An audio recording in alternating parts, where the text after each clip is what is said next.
Bonjour, bonsoir Kevin, j'espère que tu vas bien. Nous avons eu notre cours le mercredi dernier. Alors il va falloir que je reconfirme pour mercredi. Je pense que ça devrait marcher, mais je t'enverrai un message. Alors, avant de commencer, voici un site où tu peux télécharger des livres audio en français. La plupart sont vieux, mais il y a toujours de bonnes choses à écouter. Et ça, c'est comment dire, une piste audio qui explique certaines expressions en français qui ne sont pas toujours étudiées. Alors, Libération, Les Échos, Le Monde du mercredi. Alors, la dernière fois, j'avais fait un peu comment dire, un style un peu différent. C'est bien de débattre et puis de donner son opinion, mais beaucoup de personnes n'osent pas. Alors, tout d'abord, je t'ai envoyé Le véhicule du futur. Ça, c'est un livre qui parle un petit peu comment dire, des perspectives du futur concernant la voiture. Comme c'est ton domaine, euh, peut-être que c'est intéressant pour toi. Je n'ai pas lu le livre, donc je te l'envoie et puis on pourra en parler si tu veux. Alors, Alors, je t'avais posé beaucoup de questions concernant l'avenir. Qu'est-ce que tu penses de ça? Est-ce que tu penses que c'est extrême, c'est une bonne idée, ce n'est pas une bonne idée, etc. Alors, 2012, les défis, the challenges. Certaines personnes en français vont utiliser ce mot challenge. Des voitures de plus en plus petites, peut-être, hein, si on est déjà presque 8 milliards dans le monde. Donc peut-être qu'on on sera obligé de se limiter, on sera obligé de faire certaines choses. Alors, ce qui est intéressant, c'est que aux États-Unis, le pays est très grand. Donc la limitation d'espace, peut-être, ça dépend où on vit. En France, en Europe en général, les rues sont plus petites, les gens ont des voitures plus petites, le trafic est quand même assez énorme, la densité, la population, c'est différent, mais le pays est quand même plus petit. Les péages en France sont très chers, hein, les péages sont très chers, enfin, il y a des péages partout. Est-ce que, alors, avec la deuxième vague, je pense que les journaux parlent de moins en moins du Covid parce que ça devient fatigant. Et je pense que c'est un peu une manière, la population est là pour dire, bon, écoutez, on va passer à autre chose, il faut vraiment qu'on travaille, on a besoin d'être productif. Et donc, on pourrait imaginer que le télétravail devienne quelque chose de plus en plus commun. Alors, on avait parlé de l'État de l'Arizona, qui est un État assez mitigé au niveau politique. Euh, on a beaucoup d'États comme ça, en fait. Il y a beaucoup de gens qui maintenant sont un petit peu entre les deux vagues. Voilà, il y a beaucoup de gens qui n'aiment pas Joe Biden, il y a beaucoup de gens qui n'aiment pas Donald Trump et qui se disent, bon, entre la peste et la choléra, qu'est-ce que je vais choisir? Eh ben, c'est pas facile. Faisons l'avocat du diable. Bon, évitons d'être politique, parce que j'ai beaucoup de personnes qui écoutent mes vidéos, donc je vais essayer de ne pas être trop, comment dire, pro l'un et contre l'autre. Mais je dirais que c'est intéressant de devoir regarder euh, de manière plus concrète les programmes des deux candidats, surtout concernant les programmes économiques, financiers. Alors, faisons une petite chose ici. Alors, je vais mettre ça là parce que sinon je reçois des emails. Je ne vais pas arrêter de travailler. Alors, voyons un peu les programmes des candidats présidentiels. euh, Parce que ce sont des candidats. Ça, c'est à la présidentielle, donc c'est féminin, et présidentielle, c'est masculin parce que c'est un candidat.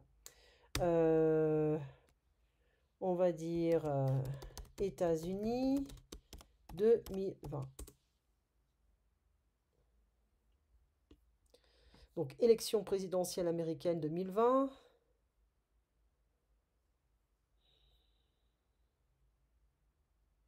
Ouais. Peut-être ça. Alors, programme. Alors, comment on pourrait dire ça? Joe Biden et Donald Trump. Allez.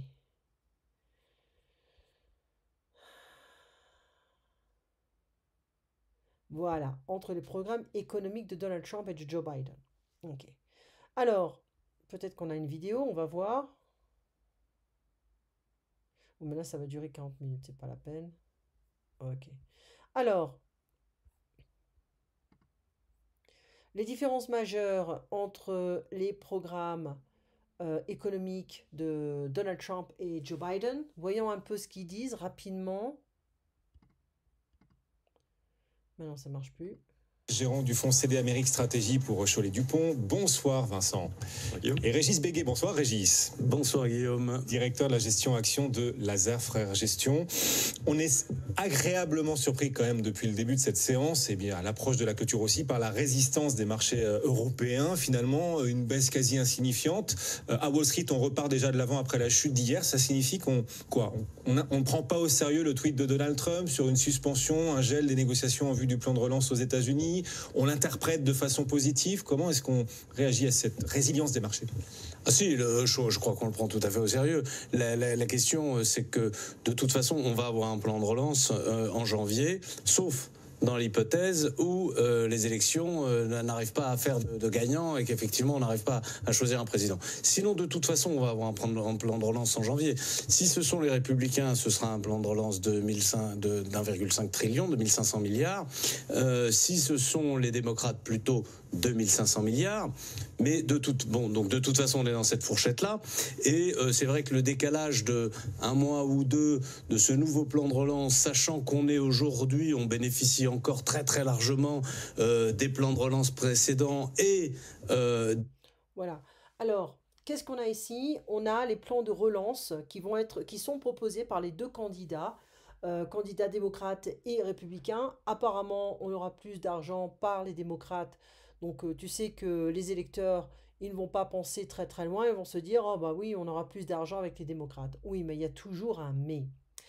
Alors, bon, ça, il faut que je fasse attention, sinon ils vont me couper la vidéo parce que c'est un... Voilà, c'est contre les copyrights. Biden a libre et sans programme. Les programmes fiscaux de Joe Biden. Tiens, ça peut être intéressant. Le programme diplomatique aussi est important. Donc le 3 novembre, ça arrive à grands pas. Donc ça, c'est intéressant. Ça me plaît un peu plus. Alors, impôt sur les sociétés, augmentation du taux de l'impôt sur les sociétés fédérales de 28%, maintien du taux à 21% ou baisse du taux pour Donald Trump.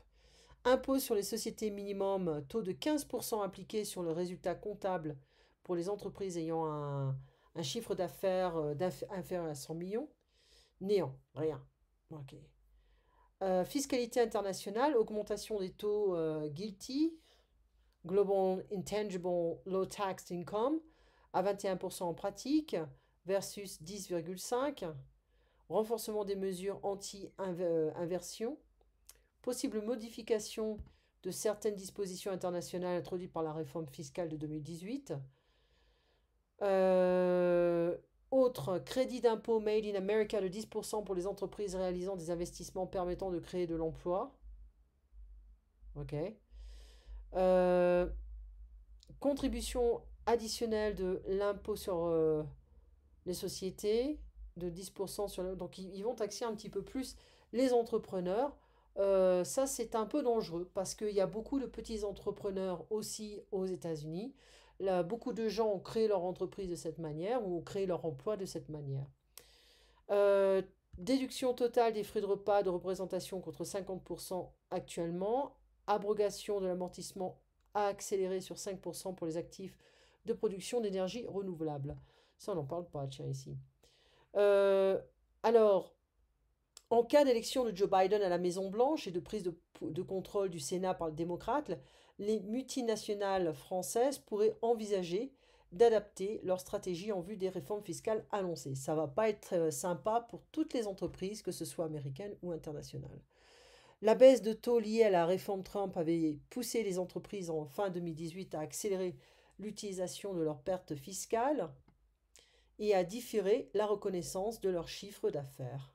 La hausse annoncée du taux à 28%, si elle est confirmée, pourrait inciter les entreprises à réévaluer les options fiscales, permettant d'anticiper la prise en compte de certaines dépenses ou de différer certains revenus afin d'aboutir à l'effet inverse.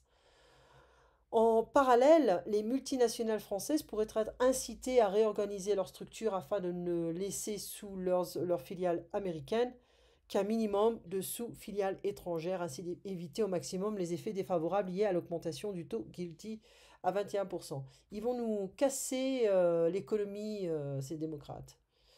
En tout état de cause, il sera également nécessaire de modéliser l'impact potentiel pour les filiales américaines que pourrait avoir l'application d'un taux d'impôt minimum de 15% assis sur le résultat comptable. Si les dernières nouvelles venant des États-Unis montrent à quel point il est difficile de prédire ce que sera la situation dans ce pays après le 3 novembre, nul doute que les directions fiscales des entreprises françaises seront des témoins très attentifs eu égard aux enjeux majeurs en matière de fiscalité. C'est très important parce que ça permet les investissements internationaux, ça permet aux entreprises de venir dans le pays, de pouvoir dépenser de l'argent, de pouvoir créer des emplois, etc. Euh, je ne connaissais pas en fait le programme économique, ça me fait un peu peur concernant les démocrates.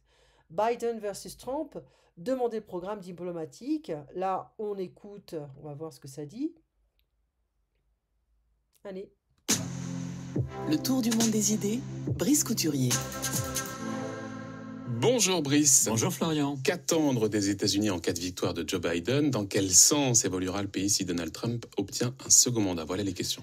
Dans la revue dans la revue Foreign Policy, ne pas confondre, James Straub tente de définir les changements que le candidat démocrate est susceptible d'impulser à la diplomatie américaine. Il s'appuie pour ce faire sur la personnalité de Biden, sur ses déclarations publiques et en croisant les prises de position de ses plus proches conseillers. Alors il remarque tout d'abord la fréquence dans ses discours de certaines expressions qu'on ne prononçait plus guère à Washington. Monde libre, démocratie, leadership. Face à un Donald Trump dont le pragmatisme cynique confine au nihilisme, le challenger démocrate entend renouer avec les valeurs américaines traditionnelles. C'est un patriote sentimental de la vieille école, écrit notamment Traub, né durant la Seconde Guerre mondiale et dont la vision du monde s'est forgée durant les années 50. Ses plus proches conseillers le comparent d'ailleurs à Harry Truman, qui eut à gérer les débuts de la guerre froide. Alors s'il est élu président en novembre, Biden est décidé à convoquer un sommet de la démocratie dès sa première année à la Maison-Blanche, une idée empruntée aux néoconservateurs. Pourtant, il sait aussi que l'époque n'est plus à l'élargissement démocratique ou encore aux croisades des années Bill Clinton, George W. Bush. Ok, donc ça dure 5 minutes, je vais t'envoyer le lien. Alors c'est intéressant parce qu'on nous montre un candidat qui est un peu de la vieille école et versus avec un candidat qui est, comment dire, un petit peu plus pragmatique, un peu plus cynique, mais un petit peu plus, comment dire, dans les affaires. Il travaille dans les affaires depuis pas mal de temps, donc il connaît un peu ça. C'est un monsieur qui est purement un politicien et qui n'a aucune expérience dans les affaires, peut-être seulement à éviter de payer les impôts à Delaware. Donc c'est intéressant parce que les gens n'ont pas vraiment une bonne idée de ce que pourrait apporter Joe Biden ou Donald Trump. On a simplement eu des idées, des stéréotypes sur les images, etc., etc. Donc beaucoup de Français parlent des élections, ils disent qu'ils voudraient voir Joe Biden. Je ne pense pas qu'ils comprennent vraiment tout ce qui se passe. Et donc voilà, donc il n'y a pas vraiment... Oui, on parle principalement du Covid, on ne parle pas d'économie, etc., etc. Bon. Alors, quel est le programme de Joe Biden? Investissement massif pour endiguer le Covid-19, hausse des impôts des plus fortunés, salaire minimum doublé. Ouais, bon, 7,25, ça dépend les États, hein. Euh, Financement du système de santé et de retraite sur les revenus les plus élevés. Social Security American est actuellement financé par une taxe de 12,4%. Renforcement des aides sociales pour financer les études. Bon, ça c'est bien. Des jeunes résidents dans un foyer gagnant moins de 120 000 dollars par an. Ok. Augmentation de la taxe sur le capital. Augmenter les taux d'imposition sur les profits des entreprises. C'est pas bon ça. Consacrer 2000 milliards de dollars à la lutte contre le réchauffement climatique. Waouh. Ouais, donc on parle que de Joe Biden, pas de Donald Trump, comme s'il s'en foutait. Bon, on voit très bien que c'est quelque chose de très démocratique ici. Enfin bref, on revient à notre transcription. Et donc mitigé, fiable, un complot, ce conspiracy. Est-ce que tu penses que les feux en Californie ont été provoqués ou c'est vraiment un accident? Est-ce que c'est naturel? Ce n'est pas naturel. Débroussailler, attention à ce verbe, débroussailler. Ça, on a une vision comment dire, d'un designer, d'un artiste qui montre un petit peu le futur de la frontière américaine. Voilà. La démocratie et la liberté n'existeront plus. J'espère que ce ne sera pas vraiment le cas. L'illusion des libertés, bon, c'est vrai que c'est un peu le cas maintenant, hein. On a l'illusion d'être libre, mais en fait, c'est pas vraiment ça. Ça va être de pire en pire. On a le Real ID qui va être comment dire, devenu, euh, comment dire, la nouvelle carte d'identité, hein. Voilà. Si on veut acheter des armes, si on veut, voilà, voyager. Donc, la dernière nouvelle que j'ai entendue concernant les débats, c'était virtuel et Donald Trump avait refusé. Voilà. Donc, c'est pas vraiment ce qui va se passer ici. Bon, ça, il y a beaucoup de gens qui l'ont vu. Donc, est-ce que c'est vrai, c'est pas vrai, on ne sait pas. Qu'est-ce que le Parti républicain pense de Donald Trump? Il y a toujours des réfractaires, hein. C'est la même chose chez les démocrates. Euh, voilà, donc il était en pleine forme après son traitement. Et on a, comment dire, on a des élections qui peuvent en fait nous surprendre. Peut-être qu'on aura des élections qui vont nous montrer que bah, Donald Trump il est quand même beaucoup plus populaire que les gens le croient, ou que les médias le croient. Tu passes une très bonne soirée. On se voit donc cette semaine. On va confirmer encore. Je sais plus quand est-ce qu'on avait dit, mais je vais t'envoyer un message. Tu passes une très bonne soirée et à mercredi peut-être ou à vendredi. Au revoir.